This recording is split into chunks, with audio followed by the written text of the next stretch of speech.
Alhamdulillah. Alhamdulillahilladzi hadana lil Islam wal iman wa qada ba'da ibadati bit ta'ati wa ba'dhum bil isyan.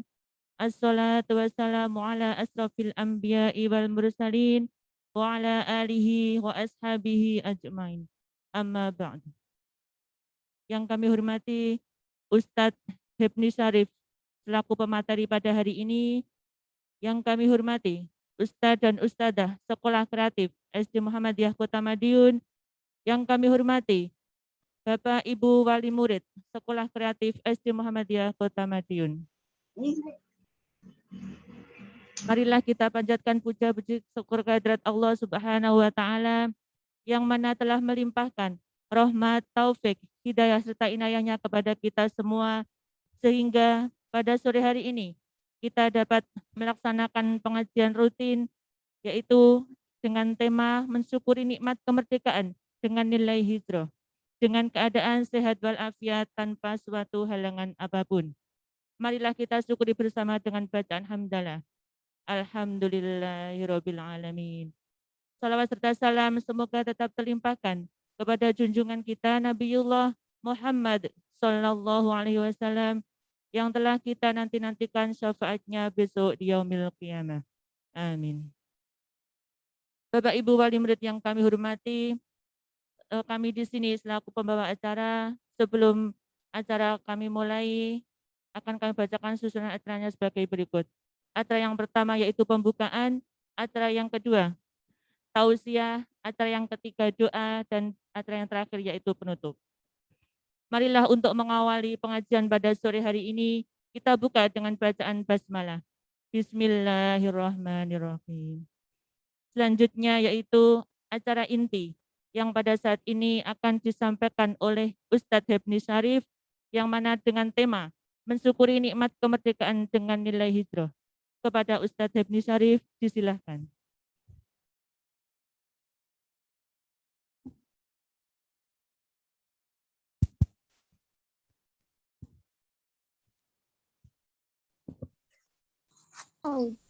Assalamualaikum Us. Salam. Oke, monggo lah. Us. Assalamualaikum Us. Nah. Assalamualaikum warahmatullahi wabarakatuh. Waalaikumsalam warahmatullahi wabarakatuh. Bismillahirrahmanirrahim. Alhamdulillahirabbil alamin alladzi an'ama alaina bi ni'matil imani wal islam wa hadana ila siratil mustaqim. Asyhadu an la ilaha illallah wahdahu la syarikalah wa asyhadu anna Muhammadan abduhu wa rasuluhu man la nabiyya ba'dah. Allahumma shalli wa sallim ala sayyidil anbiya wal mursalin nabiyina wa maulana Muhammad wa ala alihi wa sahbihi ajma'in amma ba'du. Qala ta'ala a'udzu billahi minasyaitonir rajim. Bismillahirrahmanirrahim. Inna fatahna laka fatham mubina liyaghfir lakallahu ma taqaddama min dzambih wa ma ta'akhkhar wa yutimma ni'matu 'alaika wa yahdika shiratan mustaqima. Shadaqallahul azim. Para asatidzah, para wali murid dimanapun berada, alhamdulillah puji syukur selalu kita panjatkan kehadirat Allah Subhanahu wa taala yang mana pada sore yang cerah ini kita bisa bermuwajahah, bisa menghadiri taklim walaupun secara virtual. Mudah-mudahan tidak mengurangi khidmat kita sekaligus nilai kehadiran kita di sisi Allah Subhanahu wa taala sehingga kita semua mendapatkan barokah daripada hudur majalisil ilmi, mendapatkan keutamaan daripada menghadiri majelis ilmu, sehingga kita selalu mendapatkan rahmat dan berkah dari Allah serta mendapatkan perlindungan dari Allah Subhanahu wa taala melalui penjagaan para malaikatnya dari segala kejahatan makhluknya. Amin ya rabbal alamin. Salawat dan salam semoga selalu tercurah kepada Nabiullah Muhammad Sallallahu Alaihi Wasallam, bagi keluarganya, para sahabat dan pengikutnya. Bapak dan Ibu yang dimuliakan oleh Allah Subhanahu Wa Taala, tema kita pada sore hari ini itu berkaitan dengan adanya dua momentum yang memiliki makna yang sangat berharga dalam kehidupan kita sebagai pertama sebagai seorang muslim, yang kedua adalah sebagai warga negara kesatuan Republik Indonesia. Di bulan ini ada peristiwa kesejarahan yang selalu kita kenang. Yang pertama adalah peristiwa hijrah Rasulullah SAW, yang kemudian diabadikan peristiwa itu pada masa kekhalifahan Umar bin Khattab melalui penetapan kalender umat Islam yang dikenal dengan tahun Hijriah. Yang kedua adalah momentum Hari Kemerdekaan Republik Indonesia yang ke-76. Ini juga menjadi anugerah yang wajib kita syukuri. Persoalan kita sekarang adalah mari merekonstruksi kembali cara rasa syukur kita kepada Allah Subhanahu wa taala di dalam mengisi nikmat kemerdekaan ini. Gitu. Sehingga negeri yang oleh sebagian bahkan banyak orang mengatakan bahwa negeri ini sebenarnya adalah kaya. Bagaimana kekayaan negeri ini bisa memberikan kesejahteraan, kemakmuran, rasa aman bagi warga dan masyarakatnya. Inilah barangkali kenapa kita perlu muhasabah untuk merekonstruksi kembali bagaimana cara yang baik di dalam mensyukuri nikmat kemerdekaan. Nah, Bapak dan Ibu yang dimuliakan oleh Allah Subhanahu wa taala, mengisi nikmat kemerdekaan ini sebenarnya sebagai seorang muslim itu memiliki hubungan yang erat dengan pribadi muslim itu sendiri. Hubungannya dengan pesan daripada spirit hijriah yang juga kita peringati di bulan ini. Nah, Bapak dan Ibu yang dimuliakan oleh Allah Subhanahu wa taala, kemenangan, kejayaan, itu kemerdekaan, itu dalam pandangan Islam itu adalah sebuah anugerah dari Allah Subhanahu wa taala. Termasuk juga ketika Rasulullah Shallallahu alaihi wasallam mampu memenangkan, merebut kota Mekah itu, maka dikenal dengan dalam sejarah Islam, literatur Islam itu dengan sebutan Fathu Mekah gitu. Jadi ke pembebasan negeri Mekah. Ya. Kemudian Indonesia itu merdeka itu juga setelah tentu tidak lepas dari perjuangan, pengorbanan para pahlawan kita, para pejuang kita, itu dipandang kemerdekaan Republik Indonesia ini sebagai anugerah dari Allah Subhanahu wa taala. Hal ini tersirat di dalam preambul UUD 45 di alinea yang ketiga sangat jelas di sana di mana para pendiri bangsa ini menuliskan satu narasi bahwa kemerdekaan ini adalah rahmat dari Allah Subhanahu wa taala, berkah dari Allah Subhanahu wa taala. Kemerdekaan sebagai anugerah sekaligus sebagai berkah, rahmat dari Allah Subhanahu wa taala dalam pandangan Islam itu memang hukumnya wajib disyukuri. Itu wajib disyukuri. Ya, wajib disyukuri. Nah, bagaimana mensyukuri nikmat kemerdekaan ini? Hubungannya dengan pribadi muslim di dalam menangkap spirit peringatan pergantian tahun baru Hijriah ini. Ya. Nah, jamaah yang dimuliakan oleh Allah Subhanahu wa taala, kalau kita merujuk kepada kejayaan, kemerdekaan, itu kesuksesan nabi-nabi Allah Subhanahu wa taala di dalam mengisi kemenangan, kejayaannya, maka semuanya tidak lepas daripada bimbingan wahyu ilahi. Yang semuanya terekam di dalam Al-Qur'anul Karim, yang mana Al-Quran bagi pandangan kita itu adalah merupakan satu tuntunan yang kebenarannya adalah mutlak.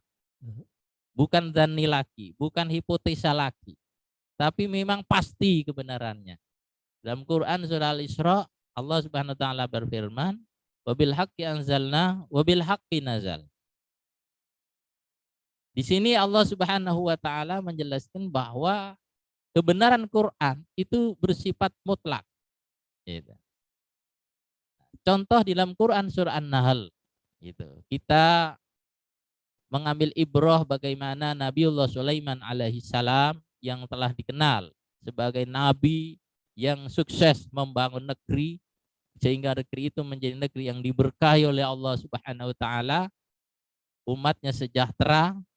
Maka setelah mendapatkan nikmat kejayaan, kemerdekaan, yang diminta oleh Nabiullah Sulaiman alaihissalam itu adalah pertama, mengisi kemerdekaan dan kejayaan suatu negeri itu adalah mengisi dengan program-program amal soleh.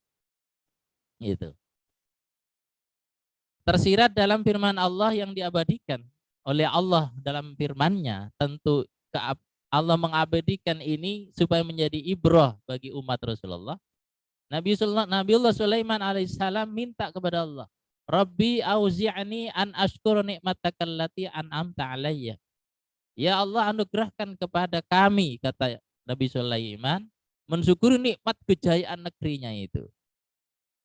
Ya, supaya menjadi hamba Allah yang bersyukur. Nah ini, yang bersyukur. Karena nikmat kalau tidak disyukuri, anugerah kalau tidak disyukuri, itu bisa berubah menjadi musibah. Gitu lah. Jadi kalau ada orang, ada satu negeri telah mendapatkan anugerah dari Allah Subhanahu wa taala, kok tidak disyukuri, maka anugerah itu bisa berubah menjadi sumber musibah, sumber bencana. Gitu. Nah, Nabiullah Sulaiman alaihi salam itu di dalam mensyukuri kejayaan negerinya, itu yang diminta kepada Allah adalah bisa bersyukur. Nah, tanda syukur yang benar mengisi nikmat kemerdekaan itu dalam Quran surah An-Nahl ayat 19, kita belajar dari kejayaan negeri Sulaiman adalah an a'mala sholiha. Nabi Sulaiman itu minta kepada Allah petunjuk supaya mengisi negerinya itu dengan amal-amal soleh. Nah itu, dengan amal-amal soleh. Itu. Nah, kalau kita kembali kepada negeri yang kita cintai ini, itu sudahkah bangsa ini mengisi nikmat kemerdekaan itu dengan amal soleh? Dengan amal soleh. Ya. Nah, amal soleh itu dalam Islam itu ukurannya adalah dua. Gitu. Yang pertama, orang itu aktivitas itu dikatakan amal soleh. Satu, jika tidak menyelisihi ketentuan dari Allah Subhanahu wa taala. Sesuai dengan petunjuk Allah dan Rasul-Nya. Gitu. Nah, itu amal soleh. Yaitu aktivitas atau kegiatan program yang mengundang ridhonya Allah Subhanahu wa taala. Itu namanya amal soleh. Itu namanya amal soleh. Dan itu yang diminta oleh Nabiullah Sulaiman alaihissalam. Minta kepada Allah supaya diberi anugerah petunjuk bisa mengisi nikmat kejayaan negerinya itu dengan program-program kesolehan. Gitu. An a'mala sholihah. Gitu. An a'mala sholihah. Nah, kita ingat kepada pendapat itu Abul Aulia, dikenal oleh kalangan Thariqah sebagai bapaknya para wali. Ya, bapaknya para wali itu. Ya, yang sudah populer namanya Syekh Abdul Qadir Jailani. Nah, itu. Ya, Syekh Abdul Qadir Jailani. Dalam kitabnya Fathur Rabbani wa Fawaidur Rahmani.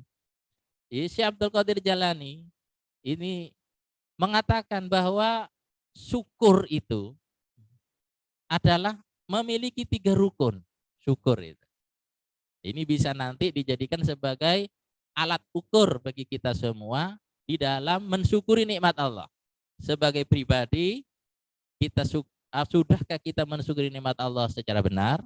Sebagai bagian dari bangsa yang kita cinta ini, sudahkah bangsa ini mensyukuri nikmat kemerdekaan itu secara benar? Gitu. Nah, kata Syekh Abdul Qadir Jailani, syukur itu dikatakan dianggap benar syukurnya itu apabila telah terpenuhi 3 rukun. Yang ketiga rukun ini harus terpenuhi. Jika hilang salah satunya, maka dianggap tidak ada syukur. Yang pertama adalah asyukru bil qalbi. Mensyukuri nikmat itu dengan hati. Maksudnya apa? Setiap mendapatkan anugerah, mendapatkan kesuksesan, mendapatkan kejayaan, termasuk mendapatkan kemerdekaan, itu hatinya menyadari bahwa semua itu adalah datangnya dari Allah. Semua itu adalah rahmat dari Allah Subhanahu wa taala. Ini sudah pas di dalam pembukaan UUD 45 alinea yang ketiga, di situ sangat jelas, tidak hanya sekedar tersirat, tersurat. Ya, berkat rahmat Allah Subhanahu wa taala yang selanjutnya dengan ini menyatakan kemerdekaannya. Gitu. Ini asyukur bil qalbi. Nah, ini syukur yang mudah. Mungkin banyak orang mudah melakukannya. Syukur dengan apa? Hati. Yaitu hatinya itu menerima kenyataan anugerah itu sebagai rahmat dari Allah Subhanahu wa taala. Yang kedua adalah asyukru bil lisan. Mensyukuri nikmat dan rahmat Allah Subhanahu wa taala dengan lisannya. Berupa as-sana'u ilallah. Tak henti-hentinya ketika melihat, merasakan, memikirkan rahmat dan nikmat Allah, lisannya selalu terucap kalimat as-sana, pujian kepada Allah dengan ucapan alhamdulillah. Nah, ini rukun syukur yang kedua. Nah, yang ketiga ini yang paling berat ini. Ya, dan yang ketiga ini kalau tidak terwujud, maka dua syukur yang kedua di atas itu menjadi dianggap tidak ada. Gitu. Ya, bisa jadi negeri ini mungkin sudah merasa bersyukur atas nikmat kemerdekaan karena setiap 17 Agustus selalu diadakan upacara, diingatkan dengan pembukaan UUD 45 itu yang dibacakan di depan parade atau upacara bendera, yang kemudian hatinya mengheningkan cipta bahwa kemerdekaan adalah anugerah dari Allah. Tapi yang ketiga ini yang sangat menentukan. Kata Syekh Abdul Qadir Jailani, yang ketiga adalah asyukru bil jawarih. Ya. Mensyukuri nikmat Allah Subhanahu wa taala berupa pendaya gunaan nikmat itu. Gitu. Pendaya gunaan. Gitu. Ya.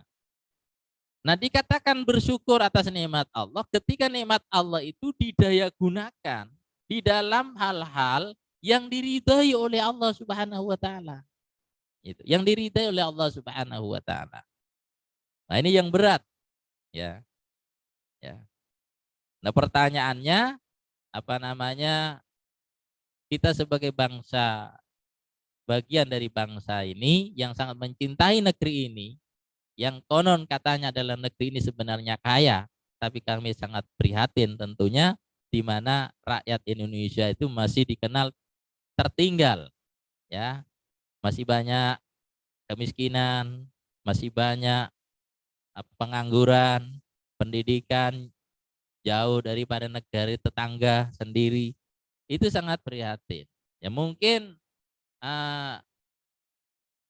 syukur yang ketiga ini yang perlu dipersegar kembali, yaitu asyukru bil jawari, yaitu mendayagunakan nikmat Allah Subhanahu wa taala sesuai dengan hal-hal yang diridhai oleh Allah Subhanahu wa taala.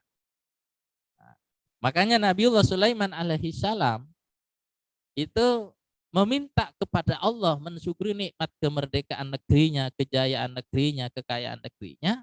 Yang diminta adalah petunjuk dari Allah an a'mala sholihah, supaya program kegiatan mengisi kejayaan negerinya itu dengan amal soleh. Amal soleh. Amal yang mengundang ridha Allah Subhanahu wa ta'ala. Nah, sudahkan negeri ini bersyukur dengan syukur yang sebenarnya, di mana program pemerintah mulai dari atas sampai tingkat bawah, itu adalah mencerminkan program amal soleh gitu. Gitu. Program yang mengundang ridha Allah Subhanahu wa Ta'ala. Gitu. Program yang mengundang ridha Allah Subhanahu wa Ta'ala.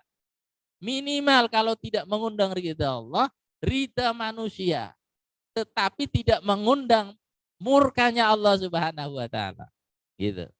Intinya, sudahkah negeri ini itu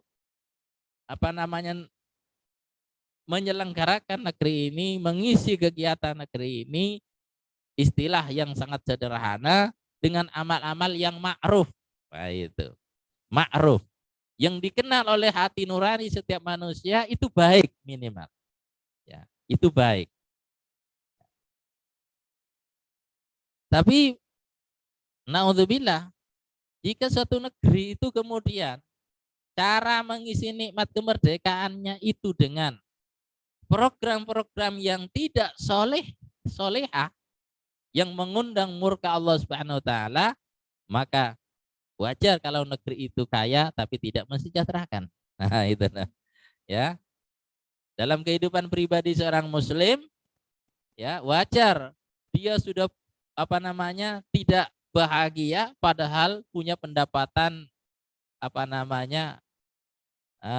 punya pendapatan finansial yang besar, tapi hidupnya masih terasa hampa gitu. Rumahnya besar tapi terasa sempit gitu. Gitu. Ya, bisa jadi karena nikmat yang Allah karuniakan itu tidak disyukuri dengan bil jawari secara benar. Bil jawari secara benar. Ya, naudzubillah kalau negeri ini kemudian dipandang oleh Allah itu belum bersyukur memenuhi ketentuan yang ketiga, karena mungkin programnya banyak maksiat gitu.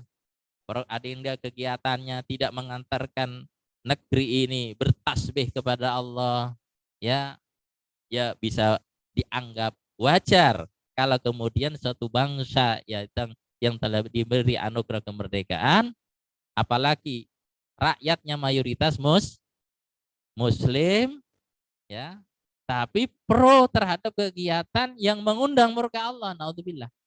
Nah, itu bisa juga kena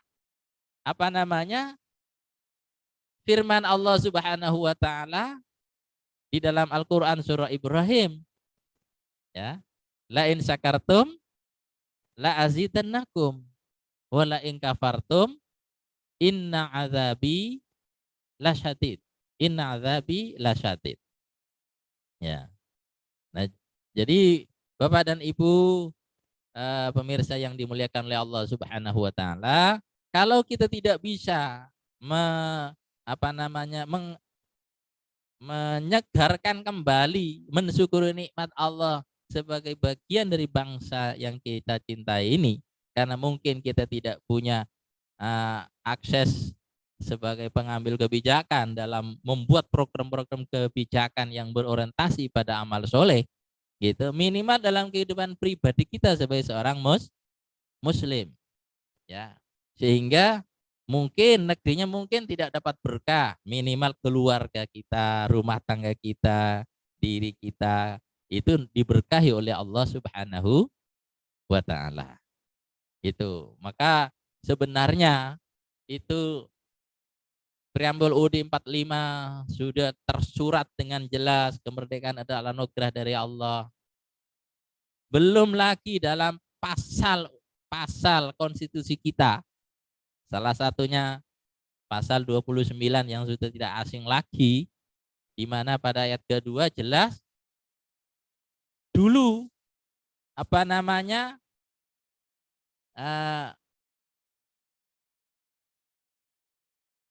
para pahlawan kita, ya, itu sudah merumuskan sebenarnya supaya umat Islam yang mayoritas negeri ini itu dengan kemerdekaan secara ketatanegaraan merdeka di dalam beramal soleh, merdeka beramal soleh, lebih-lebih merdeka beramal soleh yang hubungannya dengan Tuhannya, yaitu Allah Subhanahu wa Ta'ala. Merdeka di dalam menjalankan, dalam beragama, merdeka dalam menjalankan syariat agama, Dan itu semua agama dijamin. Ya. Dalam Undang-Undang pasal 29 ayat 2 sangat jelas negara itu memberi kejaminan kemerdekaan, memeluk, menjalankan agama sesuai dengan kepercayaannya masing-masing. Nah, jadi jemaah Bapak dan Ibu yang dimuliakan oleh Allah Subhanahu wa taala, mari kita syukuri nikmat ini secara benar. Hati mungkin sudah, lisan mungkin selalu. Nah, ini yang ketiga ini. Kata kunci yang ketiga, kata Syekh Abdul Qadir Jailani. Yang mana kalau bil jawari ini tidak terwujud, maka syukur pertama, kedua itu dianggap tidak. Berarti kalau tidak, berarti dianggap belum bersyukur. Belum bersyukur. Nah, kemudian untuk menguatkan dan mengistiqomahkan amal soleh, itu Nabiullah Yusuf alaihissalam sebagai pimpinan negara, itu tanda mensyukuri nikmat kemerdekaan. Itu Nabiullah Yusuf alaihissalam minta petunjuk kepada Allah, itu bisa membangun koalisi dari orang-orang yang soleh. Wah, luar biasa ini. Jadi adalah pesan Quran dalam surah An-Nahl ayat 19 itu. Ya. Jadi Nabiullah Yusuf tidak hanya punya kesolehan, karena visi misi dan program yang baik itu tidak bisa berjalan tanpa ada tim yang bisa merealisasikan. Itu program baik, tapi kalau yang menjalankan tidak baik, hasilnya bisa tidak baik, gitu loh. Jadi visinya bagus, misinya bagus, programnya bagus, tujuannya bagus, tapi kalau dijalankan oleh orang-orang yang tidak soleh, bisa jadi hasilnya menjadi tidak soleh. Oleh karena itu Al-Quran melanjutkan ketika Nabiullah Sulaiman alaihissalam minta an a'mala salihah, maka yang diminta oleh Nabi Sulaiman, wa adkhilni bi rahmatika fi ibadikas salihin. Ya, itu yang diminta oleh Nabi Sulaiman. Ya Allah, masukkan kami dalam komunitas, dalam koalisi orang-orang yang soleh, gitu. Gitu. Jadi, jamaah yang dimuliakan oleh Allah Subhanahu wa taala, sehingga suatu negeri itu dikatakan bersyukur apabila itu, ya, programnya baik, visi misinya baik, dan yang menjalankan itu adalah orang-orang yang baik. Ya. Sebenarnya mirip dengan bagaimana Nabiullah Sulaiman, Nabiullah Muhammad sallallahu alaihi wasallam setelah memenangkan Islam, menaklukkan kota Mekah, kemudian Madinah menjadi pusat peradaban Islam. Itu. Maka Allah Subhanahu wa taala mengingatkan kepada Rasulullah sallallahu alaihi wasallam, "Idza jaa nasrullahi wal fath wa ra'aitan nasa yadkhuluna fi dinillahi afwaja fasabbih bihamdi rabbika wastaghfir." Nah, ini. Jadi mensyukuri nikmat kemenangan itu. Mekah telah dikuasai, Madinah sudah dikuasai, bahkan menjadi pusat pemerintahan itu, maka perintah Allah kepada Rasulullah sebagai petunjuk adalah fasabbih bihamdi rabbika wastaghfir. Ya. Perintahnya adalah mensucikan Allah. Ya. Mensucikan Allah, baik dalam urusan keyakinan, sehingga Allah tidak disyirikkan dengan Tuhan-Tuhan yang lain, ataupun di dalam penyembahan, yaitu penyembahan. Ya, tasbih kepada Allah itu juga bisa bermakna itu menyembah itu hanya kepada Allah Subhanahu wa taala. Maka Nabiullah Muhammad sallallahu alaihi wasallam ketika sudah hijrah ke Madinah, kemudian beberapa tahun kemudian Mekah bisa ditaklukkan, baru Rasulullah sallallahu alaihi wasallam melakukan ekspansi. Islam sebagai rahmatan lil alamin. Di antara surat-surat yang dikirim oleh Rasulullah, isinya sederhana. Seperti pada negeri Najran mamanya Rasulullah menulis salat Bismillahirrahmanirrahim. Ya, at'ukum bi ibadatillah min ibadatil ibad. Jadi sederhana Rasulullah. Ya, aku menyeru kepada engkau sebagai seorang raja untuk menyembah kepada Allah Subhanahu wa taala dari penyembahan kepada sesama makhluk. Itulah kemerdekaan yang sesungguhnya sebenarnya. Gitu, kemerdekaan yang sesungguhnya.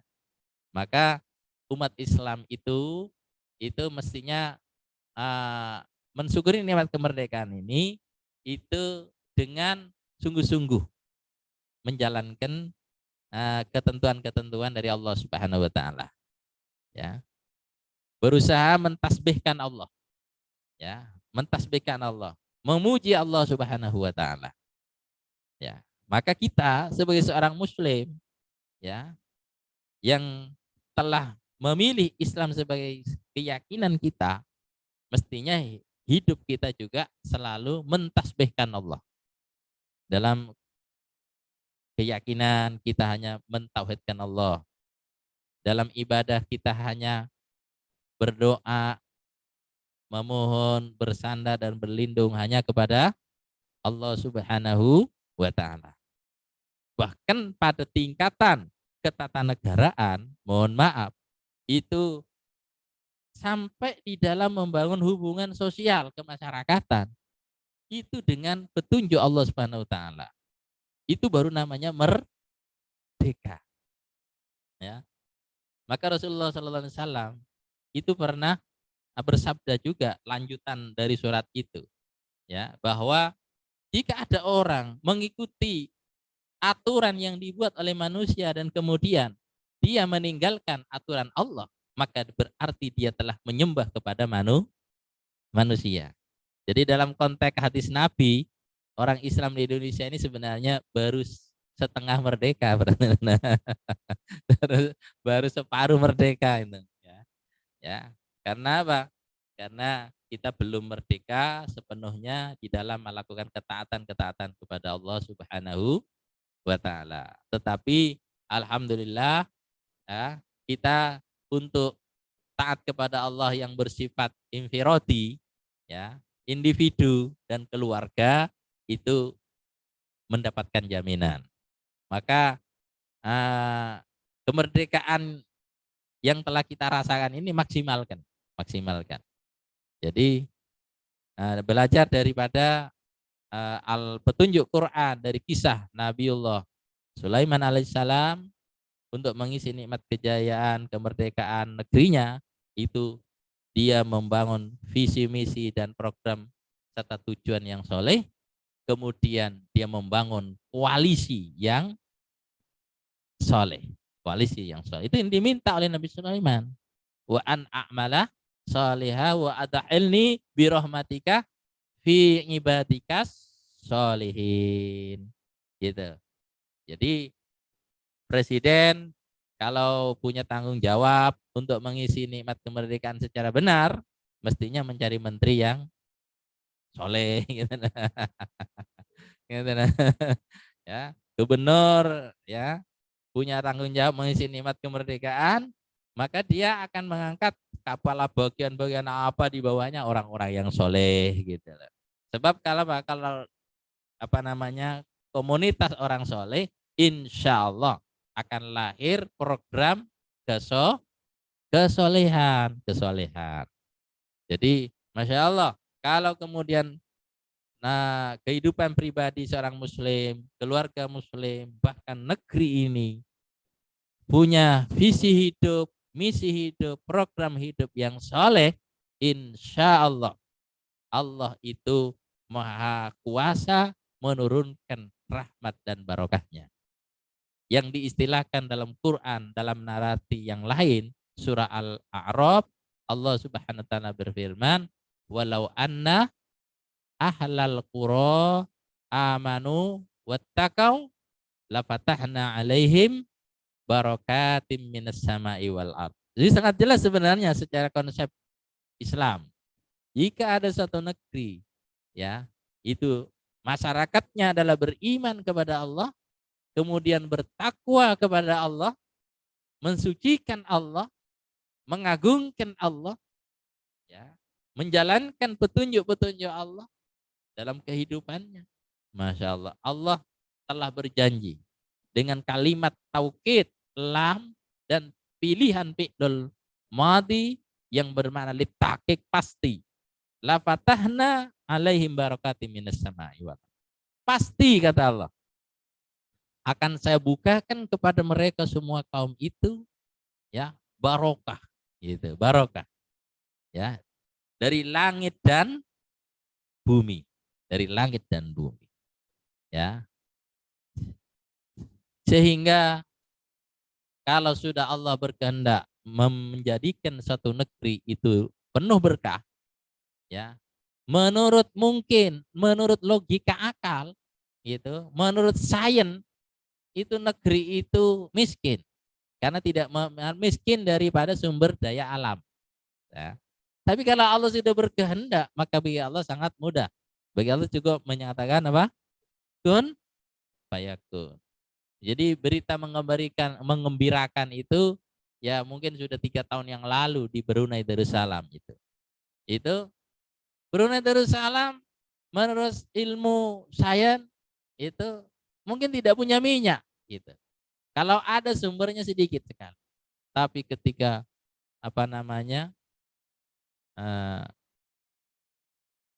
rajanya itu, ya, Raja Brunei Darussalam mendeklarasikan dengan tegas bahwa Brunei Darussalam itu menerapkan syariat Islam sepenuhnya. Masya Allah.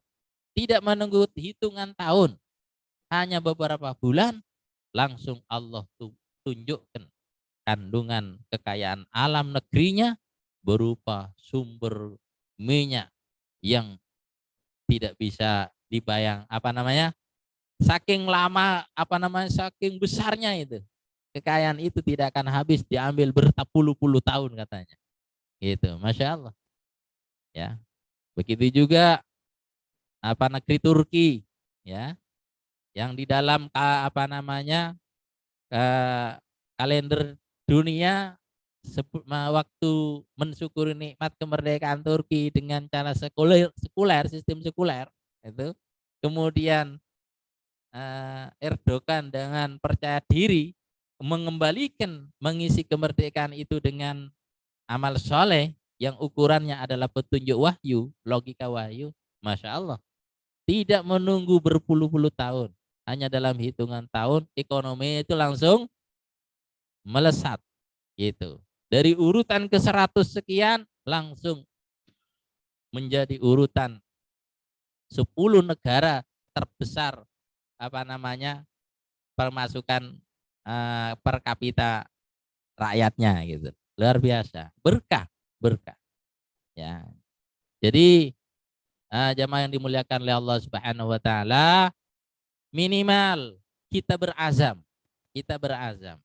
bertekad mulai saat ini mengisi nikmat kemerdekaan itu untuk taat kepada Allah Subhanahu wa taala. Ya, minimal berazam, bercita-cita, merindukan negeri ini itu adalah negeri yang merdeka, taat kepada Allah Subhanahu wa taala. Ya. Bertekad, gitu.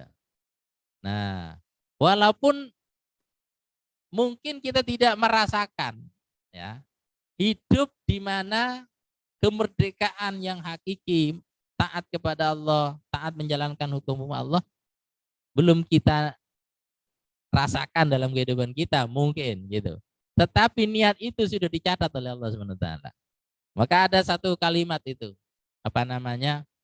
dalam ayat Al-Qur'an surah An-Nisa itu, ya, wa may yakhruj min baitihi muhajiran ilallahi wa rasulih summa yudrikul maut faqad waqa'a ajruhu 'ala Allah. Orang yang keluar dari rumahnya gitu dalam rangka hijrah menuju Allah dan Rasulnya, kemudian dia di tengah jalan meninggal dunia, maka kata Allah faqad waqa'a ajruhu 'ala Allah. Maka sungguh itu menjadi tanggung jawab Allah untuk memberikan pahala hijrah sempurna kepadanya. Masya Allah. Ya, maka orang Islam harus bercita-cita, ya, mengisi nikmat kemerdekaan ini dengan semangat hijrah, bahwa kita rindu sekali negeri yang kaya ini sebenarnya itu adalah menjadi negeri yang merdeka, taat kepada Allah Subhanahu wa taala.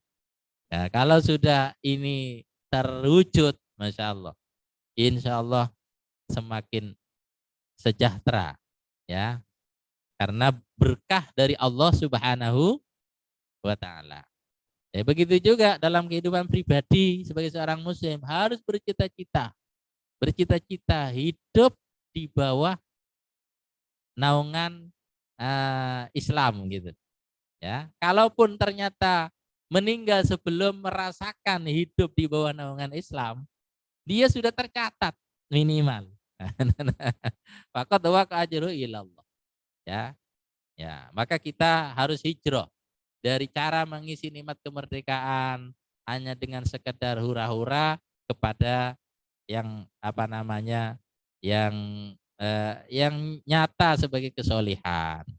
Dari hijrah dari merasa bersyukur dengan syukur bil qalbi wal lisan, kemudian hijrah bersyukur mensyukuri nikmat kemerdekaan itu dengan bil jawarih secara nyata. Bil jawarih nyata.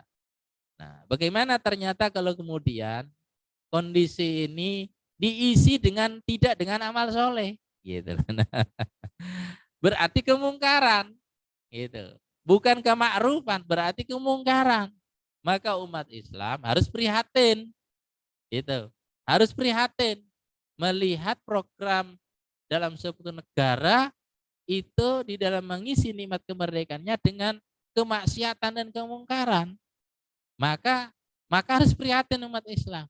Di antara bentuk keprihatinnya Rasulullah Sallallahu Alaihi Wasallam itu memberikan petunjuk teknis. Di antaranya man ra'a minkum mungkaron falyughayyirhu biyadihi. Maka kalau melihat kemungkaran, maka harus rubahlah dengan tangannya. Berarti diterjemahkan oleh banyak para pakar, berarti dia harus apa namanya? Menguasai jabatan-jabatan penting. Gitu. Maka tidak boleh apa namanya umat Islam itu kemudian anti dengan jabatan gitu. Yang penting dia punya misi. Gitu, punya misi mengisi negeri ini dengan kesolehan. Maka ini juga tanggung jawab umat Islam yang telah diberi amanah jabatan di negeri ini. Dia nanti akan dimintai pertanggungjawaban. Sudahkah ia menjadi misionaris untuk membangun amal soleh sesuai petunjuk Allah Subhanahu wa taala ketika ia sebagai seorang muslim gitu. Itu nanti akan diminta pertanggungjawaban.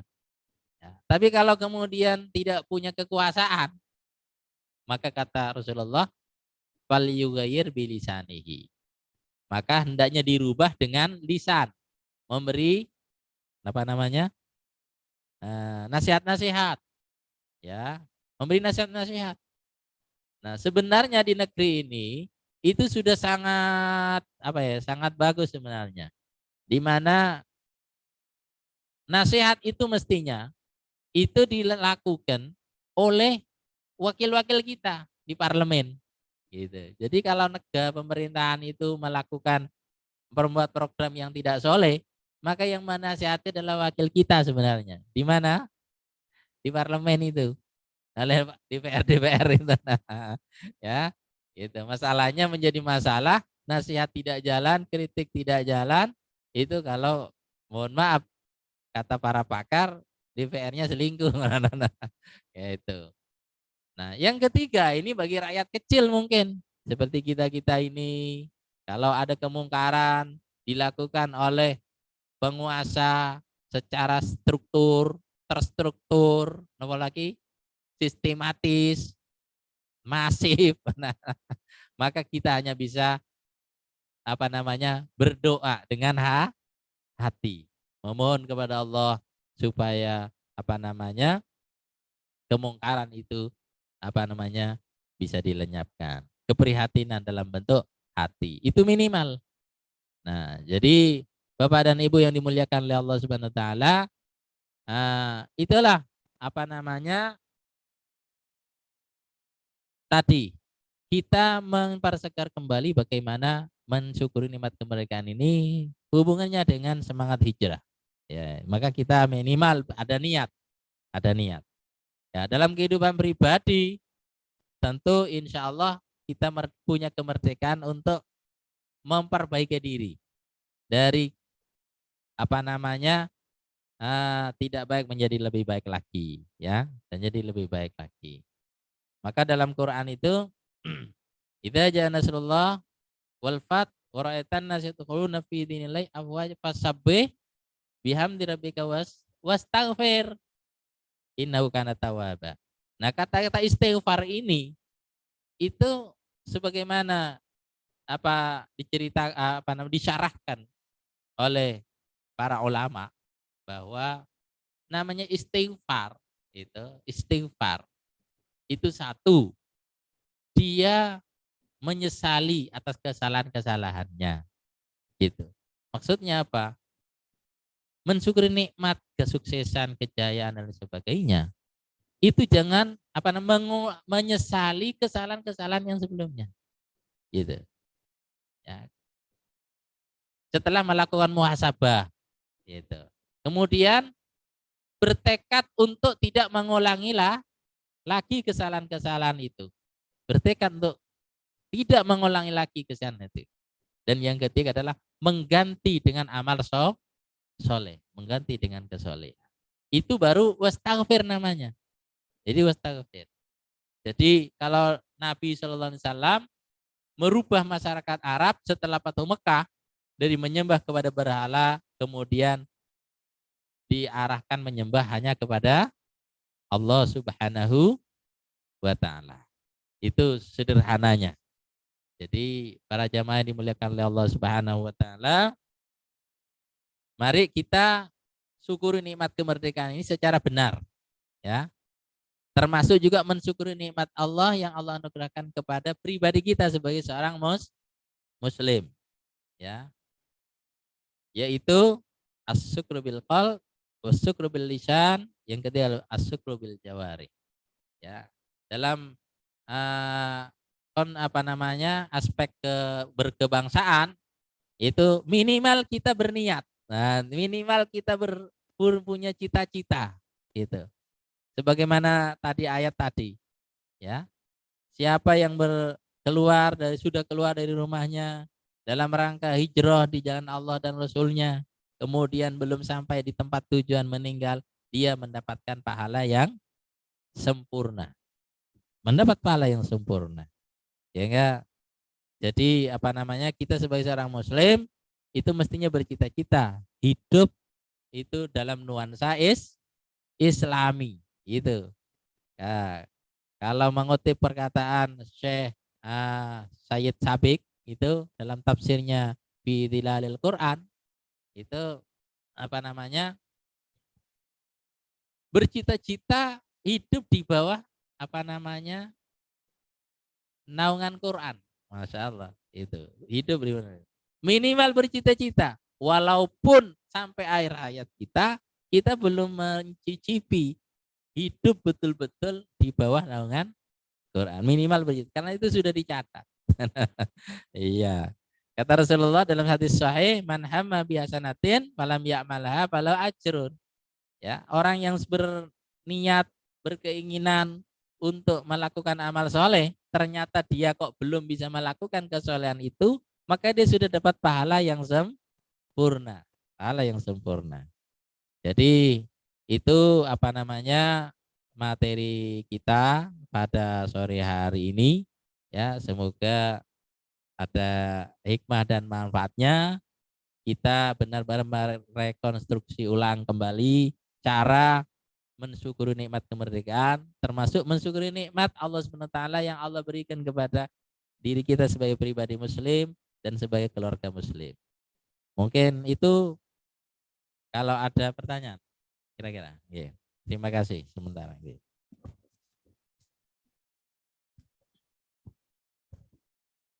Alhamdulillah, demikian tadi sudah banyak yang disampaikan oleh Ustadz Hebni terkait cara kita mengisi kemerdekaan.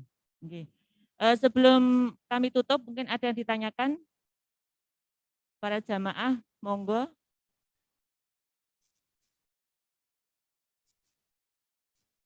Ada yang tanya?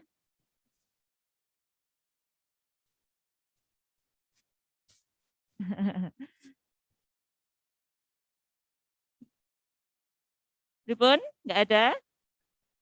Mumpung ini Ustadznya masih ada di depan.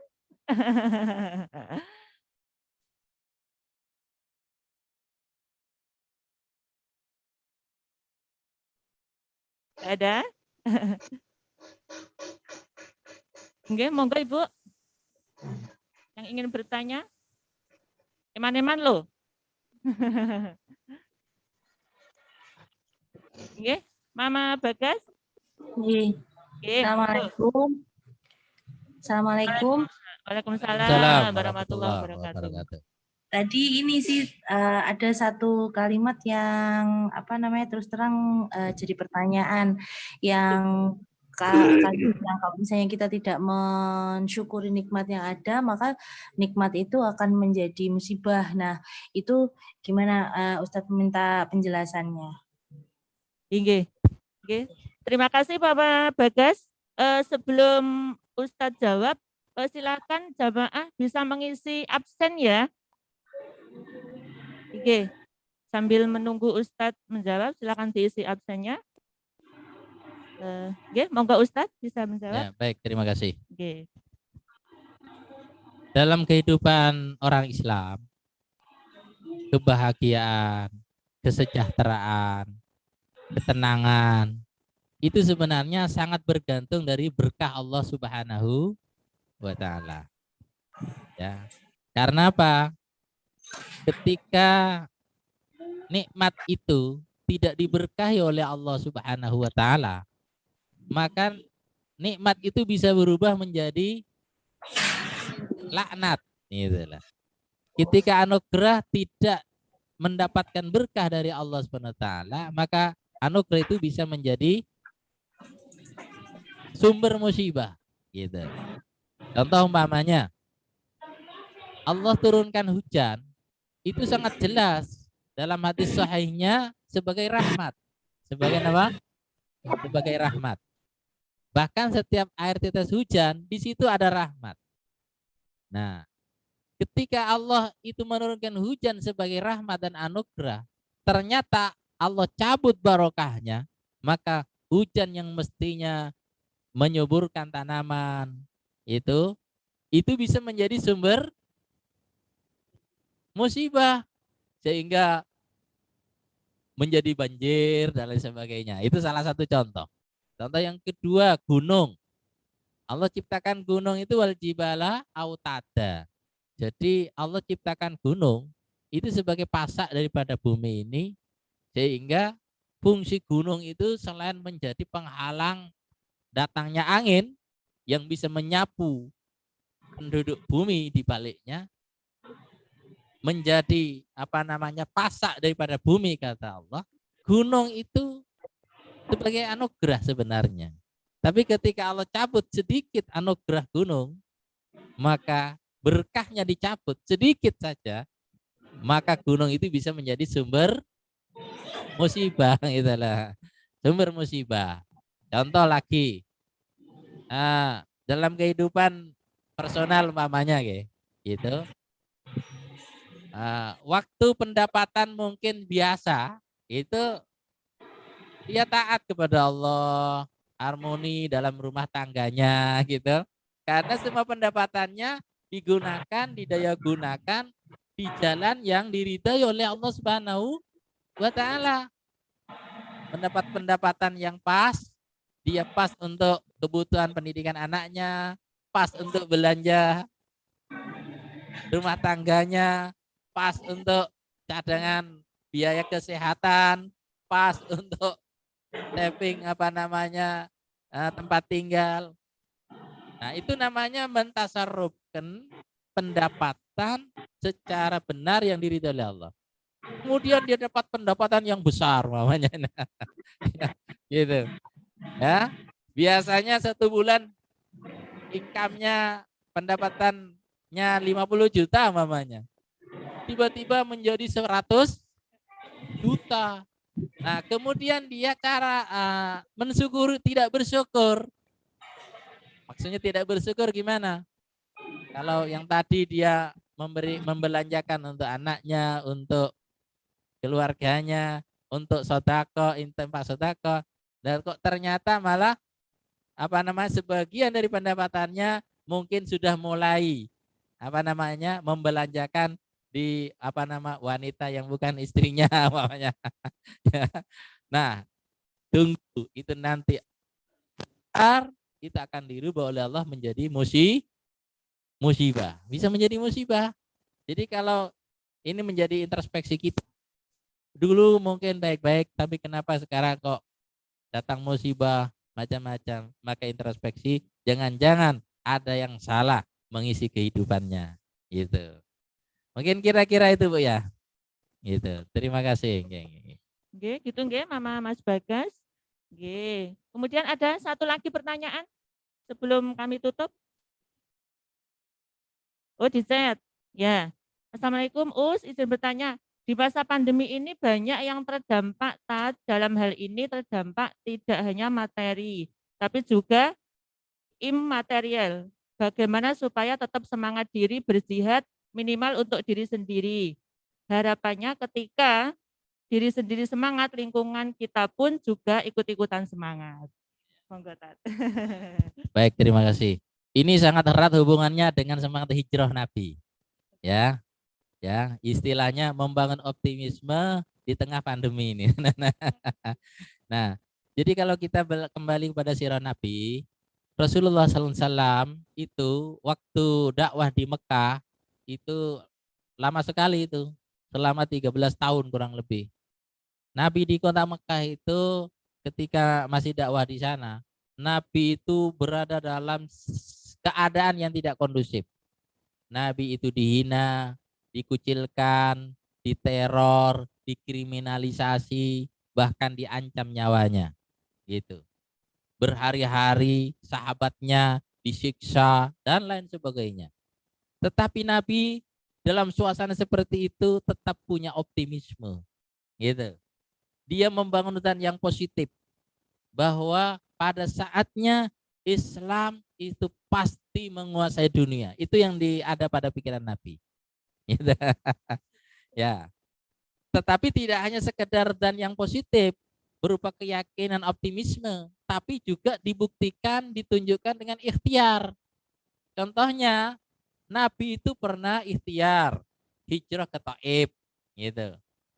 Walaupun hijrah ke Taif ternyata gagal, gitu. Kemudian yang terakhir, Nabi itu hijrah ke Yasrib, yang sekarang namanya kota Madinah. Jadi di saat Nabi itu berada dalam lingkungan yang tidak kondusif mendakwakan Islam, ya luar biasa itu ujiannya itu, ya. Bahkan ada sahabat Nabi sampai dibakar hidup-hidup, itu ditombak hidup-hidup, itu terjadi. Tapi Nabi apakah kemudian pesimis? Nabi tetap memiliki optimisme, memiliki zan yang positif bahwa pada saatnya Islam itu akan menguasai dunia. Kemudian ikhtiar Nabi berzan, jangan-jangan di Taif di sana karena banyak keluarga, siapa tahu diterima di sana. Ternyata masyarakatnya menolak Nabi, bahkan Nabi dilempari sampai terluka pelipis wajahnya. Tapi Nabi apa kemudian patah arang? Tidak, tetap semangat. Jangan-jangan ada negeri di Yasrib karena di sana subur mamanya. Dan alhamdulillah dalam sejarah membuktikan dan Nabi ke Yasrib sesuai dengan takdir Allah, dan kemudian Nabi hijrah ke Madinah, gitu. Dan dari Madinah inilah peradaban Islam dimulai dan menguasai hampir sepertiga 2/3 dunia ini. Jadi harus optimisme. Apalagi Quran itu kan sudah sempurna, turun sempurna. Banyak pegangan pedoman hidup dalam Quran.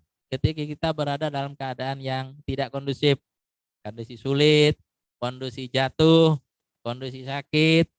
Nah, beberapa ayat kami sampaikan yang bisa membangun optimisme. 1. Allah berfirman, "Wa tilkal ayyamu nudawiluha bainan nas." Jadi keadaan itu akan diputar oleh Allah Subhanahu wa taala. Artinya apa? Ketika kita sakit, yakinlah tidak akan selamanya sakit. Nanti akan sembuh. Ya, ketika jatuh, yakinlah kalau tetap berusaha berdiri, pada saatnya dia akan sukses. Itu. Yang kedua lagi, inna ma'al usri yusra. Gitu. Itu umat Islam luar biasa sebenarnya.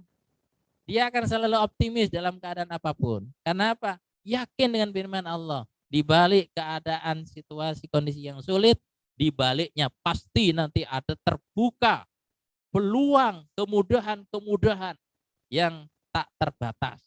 Makanya Allah menggunakan kata yusron. Dalam bahasa Arab, kajian bahasa Arab, itu bentuknya nakiroh. Jadi kemudahan,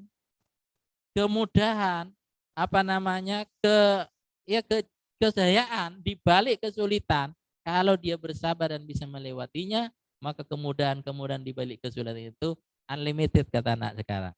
Gitu. Jadi banyak sekali. Ya, belum lagi setiap musibah yang menimpa kepada kaum muslimin, kesulitan, penderitaan, kepedihan, maka setiap rasa sakit yang dirasakannya, 1, diampuni dosa-dosanya. 2, diangkat derajatnya. Maka bagi umat Islam tidak ada alasan tidak optimis di masa sulit seperti ini. Yakinlah malam tidak selamanya gelap, besok akan ada hari yang terang di saat matahari telah terbit. Nah, insya Allah. Kira-kira itu. Terima kasih. Alhamdulillah, para jamaah pengajian sore hari ini, subhanallah, sudah banyak apa yang telah disampaikan oleh Ustadz tadi terkait cara kita mengisi kemerdekaan. Intinya yaitu kerjakanlah program yang solih, niscaya akan terlahir kesolihan pula. Jamaah pengajian yang kami hormati, acara selanjutnya yaitu doa. Marilah acara pada sore hari ini kita tutup dengan doa kafaratul majlis. Subhanakallahumma wa bihamdika asyhadu an la ilaha illa anta astaghfiruka wa atubu ilaik. Dari kami pribadi, apabila ada kurang dan lebihnya, kami minta maaf yang sebesar-besarnya. Akhirnya, wassalamualaikum warahmatullahi wabarakatuh. Dari kami sama, assalamualaikum warahmatullahi wabarakatuh. Waalaikumsalam warahmatullahi wabarakatuh. Terima kasih.